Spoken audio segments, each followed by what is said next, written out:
로마서 8장 1절에서 4절 말씀 제가 봉독하겠습니다. 그러므로 이제 그리스도 예수 안에 있는 자에게는 결코 정죄함이 없나니 이는 그리스도 예수 안에 있는 생명의 성령의 법이 죄와 사망의 법에서 너를 해방하였음이라. 율법이 육신으로 말미암아 연약하여 할 수 없는 그것을 하나님은 하시나니 곧 죄로 말미암아 자기 아들을 죄 있는 육신의 모양으로 보내어 육신의 죄를 정하사 육신을 따르지 않고 그 영을 따라 행하는 우리에게 율법의 요구가 이루어지게 하려 하심이니라. 아멘. 오늘 말씀의 주제는 자유입니다.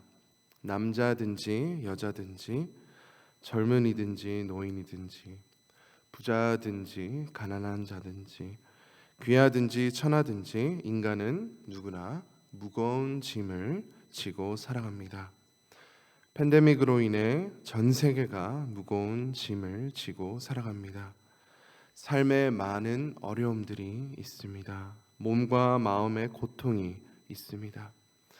큰 꿈과 기대가 있다면 또 예상치 못하는 실망의 무거운 짐이 있습니다. 무엇보다 죄의 무거운 짐을 모두가 지고 있습니다.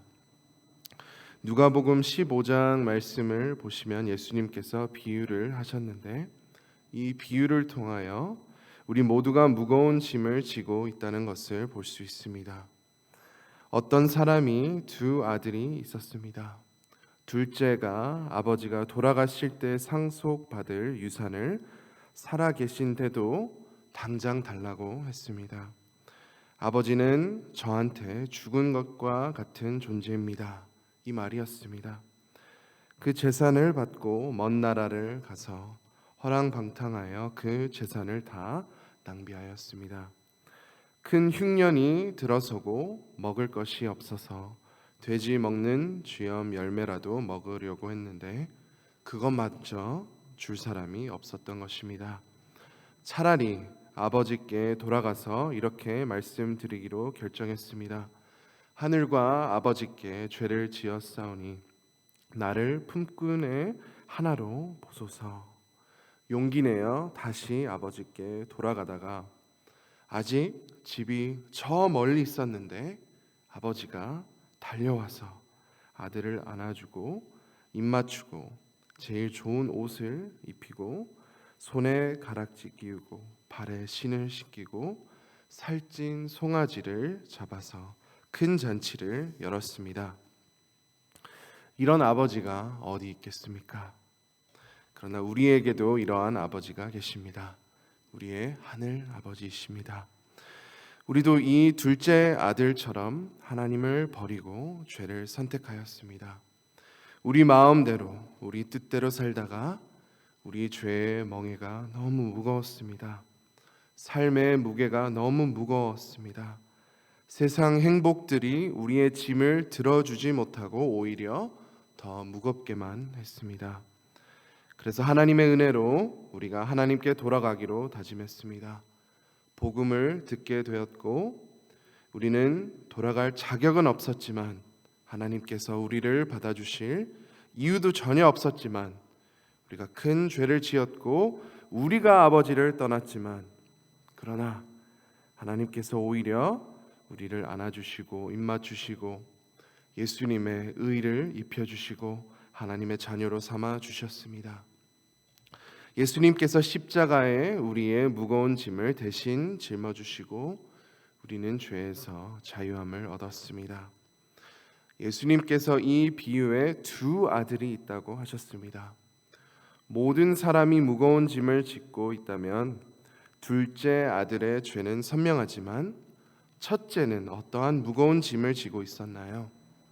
첫째는 거리상 아버지를 멀리 떠나지 않았지만 또 죄의 노예였습니다. 자기 동생을 정죄했습니다.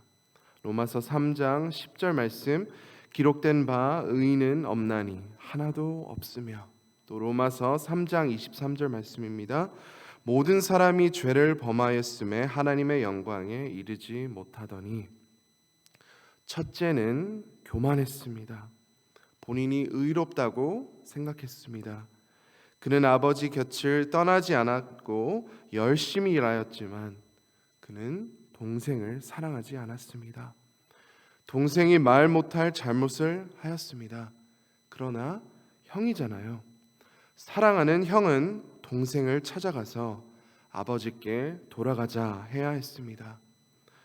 형이 동생을 사랑하지 않아서 동생이 돌아오고 왕 취급받았을 때 크게 질투하였습니다. 아버지께 불평했습니다. 응어리가 있었습니다. 아버지, 저는 죄를 짓지 않았습니다. 아버지는 불공평하십니다. 저를 위해 이러한 잔치 베풀어 주신 적도 없는데 저는 정말로 열심히 일했는데 이게 뭡니까? 첫째는 감사하지 않았습니다. 아버지가 항상 함께 하시고 사랑하신 것을 인식 못하였습니다.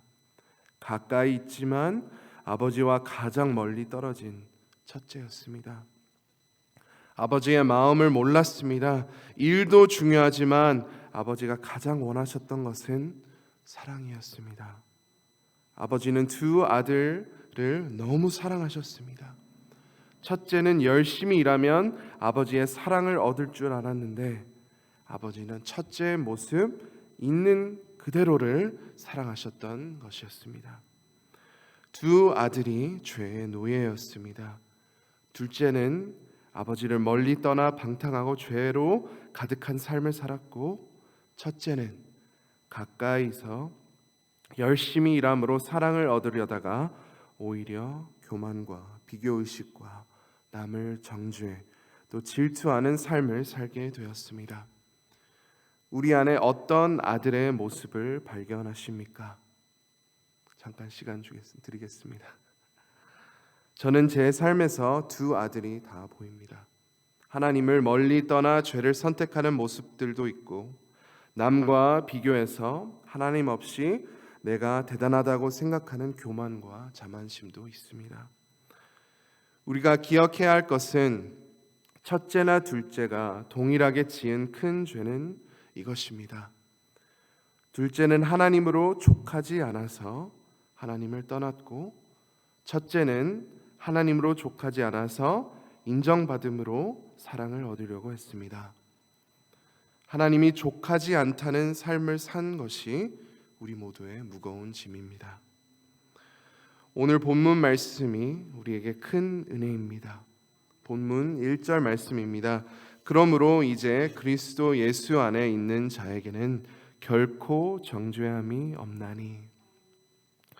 예수 그리스도의 보혈을 의지하는 것은 십자가 앞에 이 더럽고 무거운 죄의 짐을 다 벗어버리는 것입니다. 죄와 사망의 법에서 자유함을 얻고 생명과 성령의 법으로 풍성한 삶을 살 수 있는 것입니다. 우리가 잘하면 정죄함이 없어지고 잘 못하면 정죄함이 커지는 것이 아닙니다. 정죄함이 없습니다. 우리는 더 이상 죄의 노예가 아닙니다. 영원히 하나님의 자녀입니다. 이것을 어떻게 증명할 수 있죠? 에베소서 1장 13절 말씀입니다. 그 안에서 너희도 진리의 말씀 곧 너희의 구원의 복음을 듣고 그 안에서 또한 믿어 약속의 성령으로 인치심을 받았으니. 성령님께서 우리 안에 계심이 우리가 하나님의 자녀가 된 것을 증명합니다. 본문 말씀의 때에 로마 가정이 한 아이를 입양했을 때 그 아이는 완전히 그 가정에 속했습니다. 마치 그 가정에서 태어난 것처럼 되는 것이었습니다. 예수님께서 모든 죄의 사슬을 풀어주심으로 그 누구도 이 구원을 빼앗을 수 없습니다. 이 진리는 우리가 반드시 기억해야 하고 우리의 새 정체성을 믿어야 합니다. 예수 안에 있는 자에게 결코 정죄함이 없다면 예수 안에 없는 자에게는 결코 정죄함이 있다는 사실입니다. 진리는 진리입니다. 피해갈 수 없습니다. 그러므로 우리는 반드시 이 기쁜 소식을 전해야 합니다. 우리 주변 사람들도 예수님 안에서 자유를 얻게 하도록 기도하고 복음을 전해야 합니다. 특별히 이 사순절 기간 동안 영혼을 품고 계신데 둘째 같은 또 첫째와 같은 많은 사람들이 주님께 돌아오는 역사가 있기를 간절히 소망합니다. 무거운 짐을 함께 내려놓음으로 예수님께서만 얻을 수 있는 자유를 누리는 역사가 있기를 간절히 소망합니다. 이 시간 말씀을 품고 함께 기도하겠습니다. 모든 죄의 무거운 짐을 내려놓고 주님 안에서 참된 자유를 누리도록 우리 함께 기도하시겠습니다. 하나님으로 만족하는 삶을 살게 하옵소서. 간절히 기도하겠습니다. 담임 목사님과 사모님을 위해 계속해서 기도합니다. 주님께서 온전한 치유를 주시도록 기도하겠습니다. 어려움과 아픔을 겪고 있는 성도님들을 위해 기도합니다. 또 우리가 품고 있는 영혼들을 위해 기도하겠습니다. 전도하여서 그 영혼들이 우리와 함께 한 믿음의 가족이 되도록 기도하겠습니다. 마지막으로 우크라이나와 러시아를 위해 기도합니다. 그 땅에 속히 평화를 이루어 주옵소서. 하나님의 크신 뜻을 이루어 주옵소서. 함께 기도하겠습니다. 주여 한번 외치고 함께 기도하시겠습니다. 주여